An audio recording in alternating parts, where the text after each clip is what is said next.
नमस्कार, TV9 मराठीच्या 8 PM special report मध्ये आपलं स्वागत. मी प्रज्ञा आणि बुलेटिनच्या सुरुवातीलाच मोठी बातमी. अजित पवार गटाचे निलेश लंके यांनी आमदारकीचा राजीनामा दिलेला आहे आणि आता ते खासदारकी लढवणार आहेत तुतारी या चिन्हावर.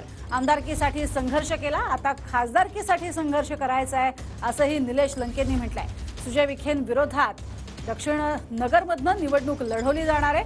कार्यकर्त्यांशी संवाद साधत असताना निलेश लंके हे मात्र भावुक झालेले पाहायला मिळाले. आपण आज आपल्या विधानसभा सदस्य पदाचा आपण आज या ठिकाणी राजीनामा विधानसभा अध्यक्षांकडे पाठवित आहे. 83 वर्षाच्या पवार साहेबांना आपण कुठेतरी दुःख दिलं मधल्या काळात. त्या दुःखाची भर काढण्यासाठी साहेबांच्या हाकेला वळ देऊन आपण ही नगर दक्षिण लोकसभा निवडणूक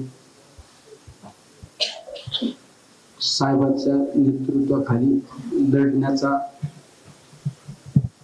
निर्णय घेतला.